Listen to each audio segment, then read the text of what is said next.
नमस्कार, मैं विनोद कुमार जाटोलिया अमम public school Dawood की तरफ से एक बार फिर से आपका स्वागत करता हूं। तो प्यारे बच्चों, आज का जो हमने पहला वीडियो देखा था उसमें हमने आयत का क्षेत्रफल ज्ञात करना सीखा था। किस प्रकार से आयत का क्षेत्रफल ज्ञात करते हैं, आयत के क्षेत्रफल का सूत्र हमने देखा, उससे संबंधित 2 उदाहरण भी हमने देखे। अब हम इस दूसरे वीडियो में सीखेंगे आयत का परिमाप किस प्रकार से ज्ञात करते हैं। परिमाप होता क्या है, पहले तो प्यारे बच्चों कि वो समझिए आपके परिमाप होता क्या है। कोई भी समतलीय आकृति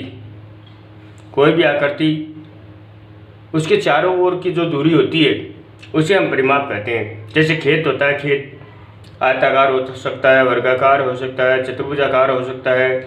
उस खेत के चारों तरफ हम बाड़ लगाते हैं या तारबंदी करते हैं। तारबंदी जो हम करते हैं तो जो चारों ओर, जैसे ये खेत है, ये हमारा खेत है, इस खेत के चारों ओर जब हम तारबंदी करेंगे तो यहाँ से लेकर यहाँ तक, फिर यहाँ से यहाँ तक, यहाँ से यहाँ तक और यहाँ से यहाँ तक तार बांधेगी। जो तारबंदी की और जो तार की लंबाई होगी वही वो लंबाई उस खेत के परिमाप के बराबर होगी। तो हम कह सकते हैं कि कोई भी आकृति जैसे वर्ताकार है, त्रिभुजाकार है, आयताकार है, वर्गाकार है, तो उनके चारों ओर की जो दूरी होती है उसे ही उस आकृति का परिमाप कहते हैं। अब हम पढ़ रहे हैं आयत का परिमाप। आयत का परिमाप होता क्या है, देखिए जैसे ये आयत है, अब ये आयत है। आयत हम जानते हैं जिसके आमने सामने की भुजाएं बराबर होती है और प्रत्येक कोण समकोण होता है, उसे आयत कहते हैं। अब जैसे ये एक आयत है, जैसे इसकी ये भुजा 3 सेमी है तो ये भी 3 सेमी होगी, ये 5 सेमी है तो ये भी 5 सेमी होगी, सेमी में है।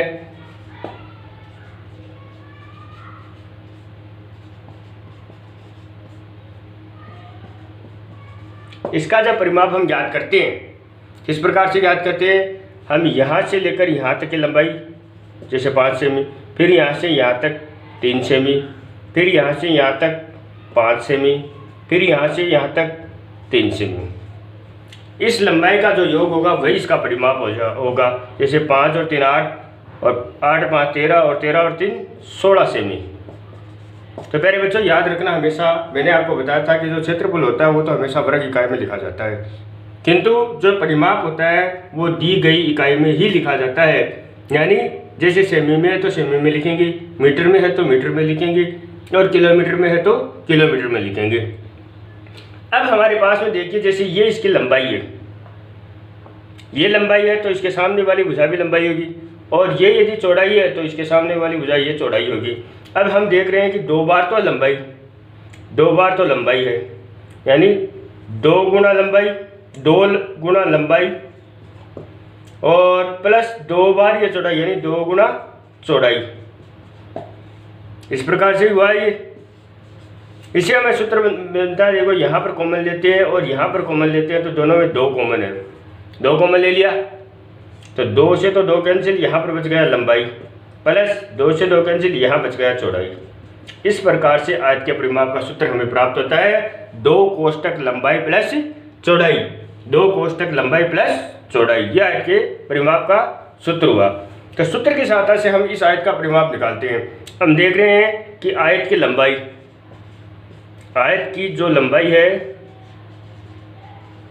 वो तो है 5 सेमी, और आयत की चौड़ाई,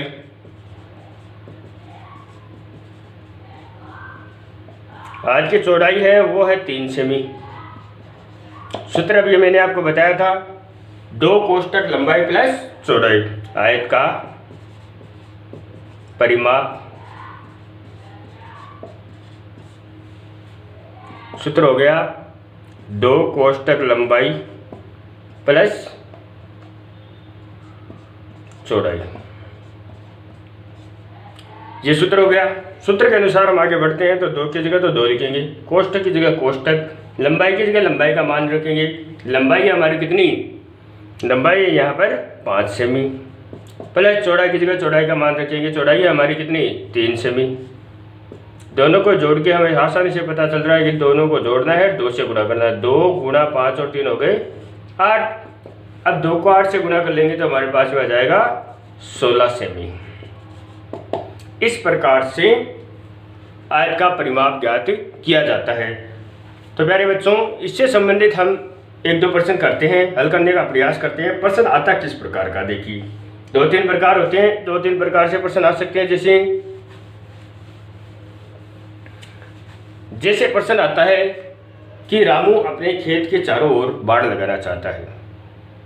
उसके खेत की आयताकार खेत की लंबाई तो है, जैसे मान लो 3 मीटर या 30 मीटर, कितनी भी दे दी आपको। तो आपको खेत के तार की लंबाई ज्ञात करनी है, तो हम उस स्थिति में क्या करेंगे, खेत का परिमाप ज्ञात करेंगे। जो खेत का परिमाप होगा वही तार की लंबाई होगी। इस प्रकार से प्रश्न आता है। देखिए प्रश्न में आपको डाल देता हूँ और उसके अनुसार हम उत्तर करते हैं। जैसे रामू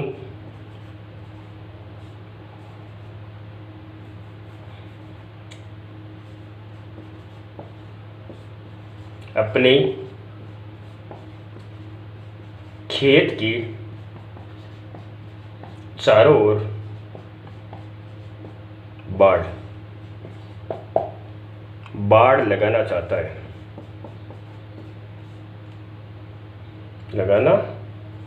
है,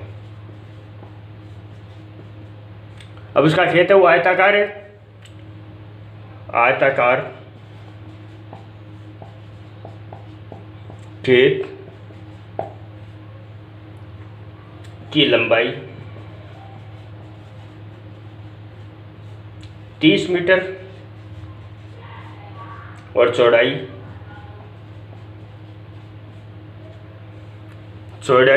25 मीटर है। तो बाड़ की लंबाई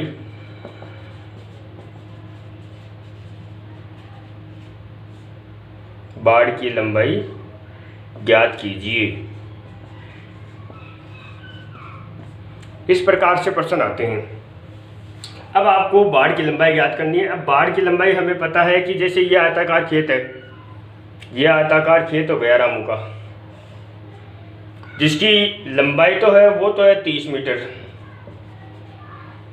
ये भी 30 मीटर और चौड़ाई है 25 मीटर। इसमें आपको खेत की बाड़ की लंबाई ज्ञात करनी है। तो बाड़ की लंबाई हमें पता है कि बाड़ यहाँ पर होगी, इसकी लंबाई ज्ञात करनी है तो इसका खेत का परिमाप ज्ञात कर लेते हैं। तो हम देखेंगे आयताकार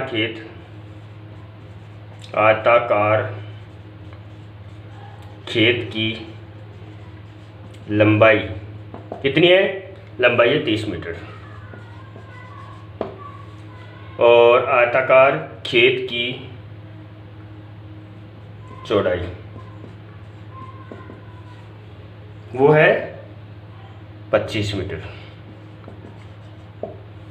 अब इसका परिमाप ज्ञात करते हैं। तो आयताकार खेत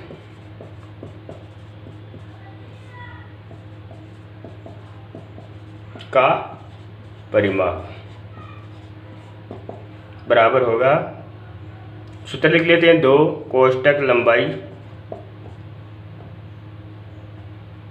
लंबाई प्लस चौड़ाई। सूत्र में मान रख देते हैं 2 कोष्टक लंबाई का मान रखते हैं 30 प्लस चौड़ाई का मान रखते हैं 25। वैसे कर लेंगे जैसे हमने पिछले उदाहरण में किया था, 2 गुणा 30 और 25 जोड़ते हैं तो हो जाते हैं 55। 55 को 2 से गुणा करते हैं, तो 55 को 2 से गुणा करते हैं तो हमारे पास में आता है 110 मीटर। तो आयताकार खेत का परिमाप हमें प्राप्त हुआ 110 मीटर। तो हम कह सकते हैं, तो जो खेत का परिमाप है वही बाड़ की लंबाई है। तो हम कह सकते हैं अतः बाड़ की लंबाई बराबर खेत का परिमाप बराबर 110 मीटर। इस प्रकार से आपको ज्ञात करना है।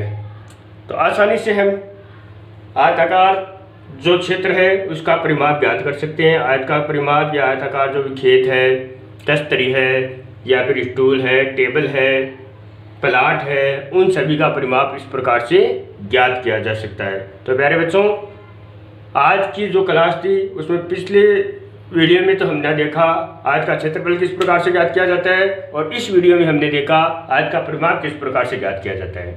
आपकी नोटबुक में, आपकी बुक में जितने भी आयताकार आयत से संबंधित परिमाप और क्षेत्रफल के प्रश्न है वो आपको नोटबुक में करना है, रफ में करना है, उनको निकालना है, फिर में करने का प्रयास करना है। धन्यवाद।